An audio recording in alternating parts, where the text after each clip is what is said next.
नमस्कार दोस्तों, जय माता दी। आज मैं आपको जेठ मास की कथा का दूसरा अध्याय सुनाने जा रही हूँ। तो प्रेम से बोलिए श्री लक्ष्मी नारायण की जय।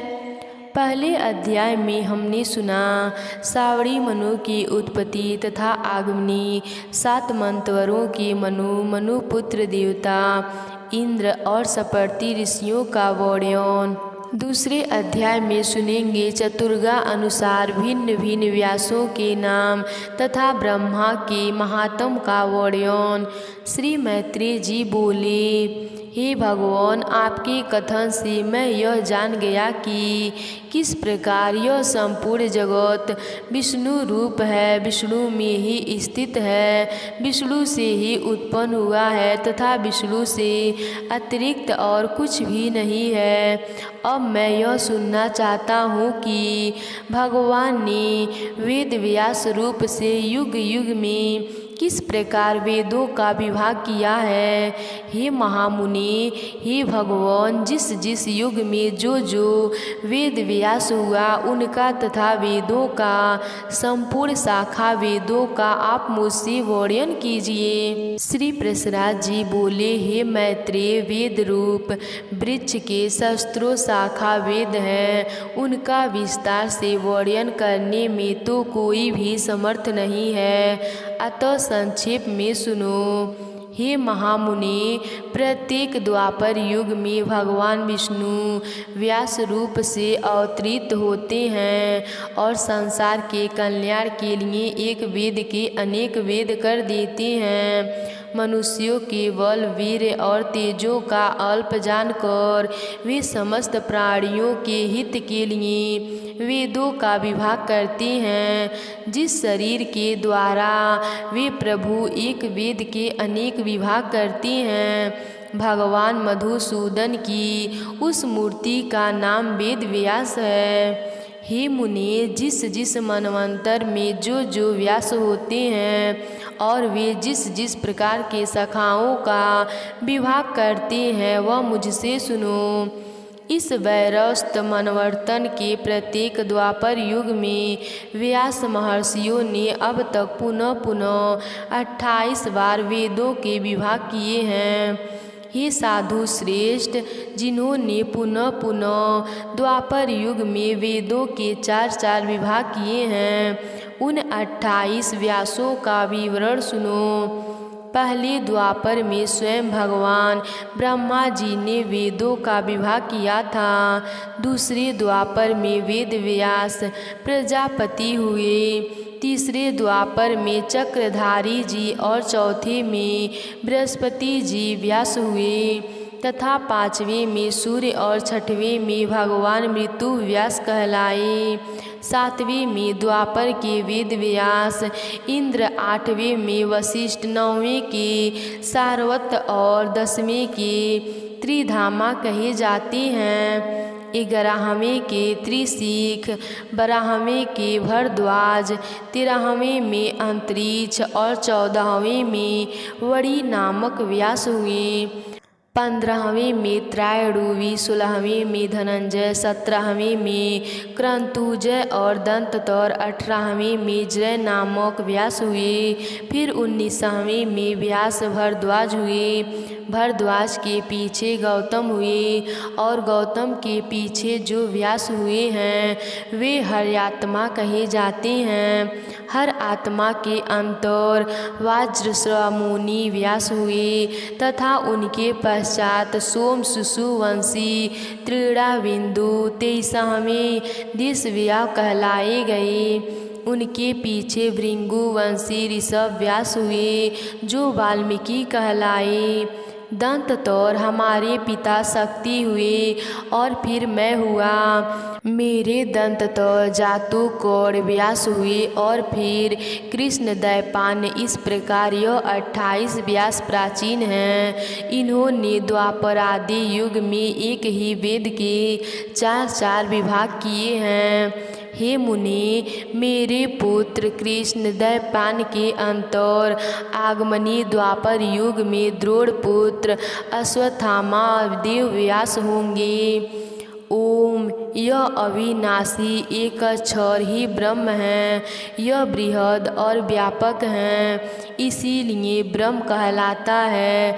भूलोक, भूवलोक और स्वर्गलोक, यह तीनों प्रणव रूप ब्रह्मा में ही स्थित है तथा प्रवण ही स्रक, यजु, साम और अर्थ रूप है। अतः उस ओमकार रूप ब्रह्मा को नमस्कार है, जो संसार के उत्पत्ति और प्रलय का कारण कहलाता है तथा मंत्र 100 भी परम गुहा है। उस ओमकार रूप ब्रह्मा को नमस्कार है, जो अगाध, अपार और अक्षय है। संसार को मोहित करने वाले तमोगुणवान आश्रय हैं तथा प्रकाश में सत्गुण और प्रवृत्ति रूप रजोगुण के द्वारा पुरुषों के भोग और मोक्ष रूप परम पुरुषार्थ को हेतु है। जो संख्यानियों की परम निष्ठा है, सम दशमालियों का गंतव्य स्थान है, जो अव्यक्त है और अविनाशी है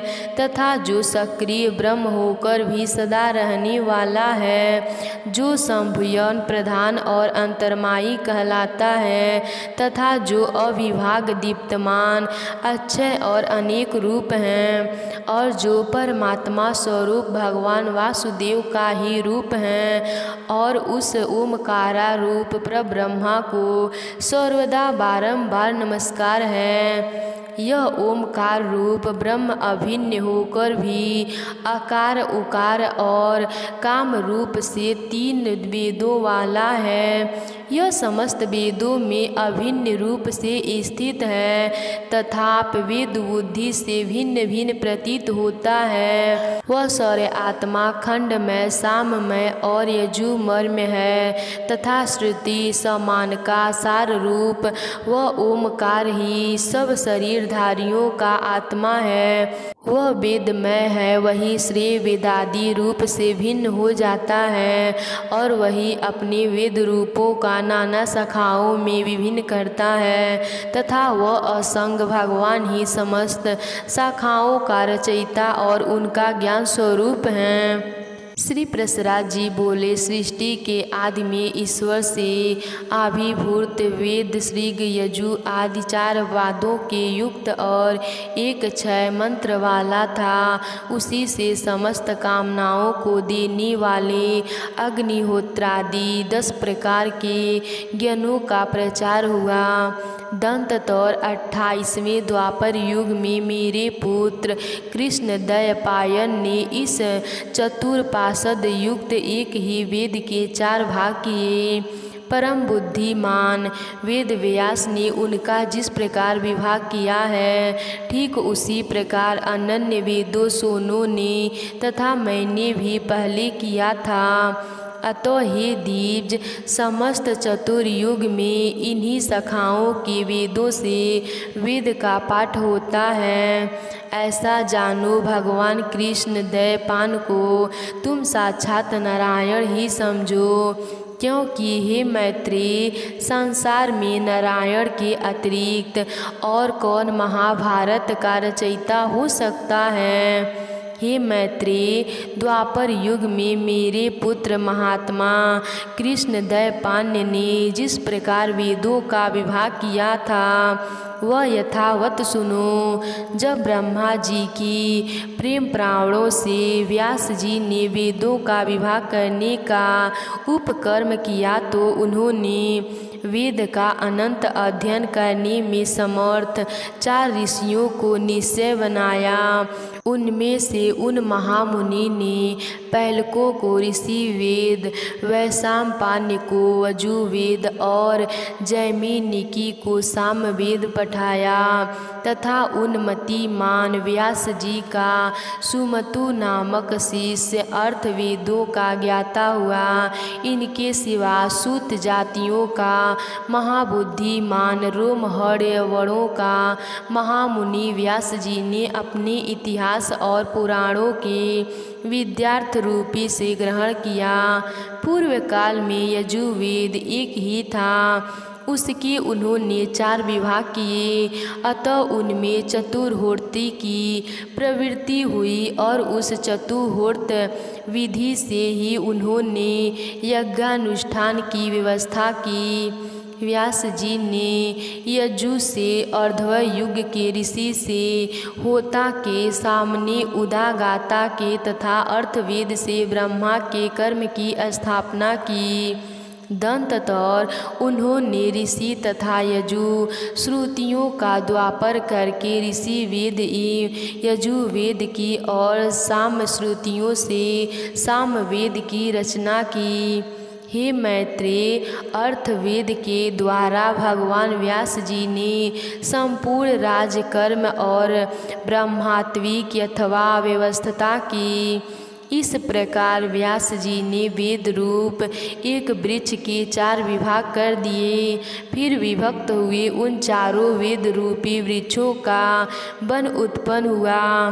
ये विप्र, पहले फैलने ऋषि वेद रूप के वृक्ष 2 विभाग किए गए और उन 2 शाखाओं को अपने शिष्य इंद्रमती और बालक्यों ने पठाया। फिर बालक्यों ने भी अपने शाखाओं के 4 विभाग किए और उन्हें बोध आदि अपने शिष्यों को दिया। हे मुनि, बाल्यलकी शाखाओं की उन चारों प्रतिशाखाओं को उनके शिष्य बोध, अग्निमाठक, ज्ञानवल्य और पराशने से ग्रहण किया। हे मैत्रेय जी, इंद्र प्रतिमाति ने अपनी प्रतिशाखाओं को अपने पुत्र महात्मा मांडुकों के पठाया। इस प्रकार शिष्य प्रशिष्य क्रमक से उस शाखाओं का उनके पुत्र और शिष्यों में प्रचार हुआ। इस शिष्य परंपरा से ही साकल्य वेद मित्रों ने उस संहिता को पढ़ा और उनको 5 अनुशाखाओं में विभक्त कर अपने 5 शिष्यों को बढ़ाया। उनके जो 5 शिष्य थे उनके नाम सुनो। हे मैत्रेय, वे मुदगल, गोममुख, वात्सल्य और शाली तथा 5वें महामती शरीर थे। हे मुनि सत्तम, उनके एक दूसरे शिष्य शाकपूर्य ने 3 वेद संहिताओं को तथा चौथे एक नियुक्त ग्रंथ की रचना की। उन संहितिकाओं का अध्ययन करने वाले उनके शिष्य महामुनि क्रांच, वैताति और बालक थे तथा एक चौथे शिष्य वेद वेदांग के। हे मुनि सुत्तम, उनके एक दूसरे शिष्य शाकपूर्य ने 3 वेद संहिताओं की तथा चौथी एक निरुक्त ग्रंथ की रचना की। महामुनि क्रौंच, वैतालिका और वलाक थे तथा एक चौथे शिष्य वेद वेदांग के परगामी निरुक्त पार के हुए। इस प्रकार वेद रूपी वृक्ष की प्रतिशाखाओं से अनुशाखाओं की उत्पत्ति हुई। हे दिव्योत्तम, बालकन ने और भी 3 रचना की। उनके शिष्य कालयानी, गार्ग्य तथा कथा जौ थे। इस प्रकार उन्होंने संहिताओं का रचना की। हे वृक्ष कहलाए। इस प्रकार जिन्होंने संहिताओं की रचना की वे वृक्ष कहलाए गए। आज की महात्म कथा यहीं पर समाप्त होती है। तो प्रेम से बोलिए श्री लक्ष्मी नारायण की जय।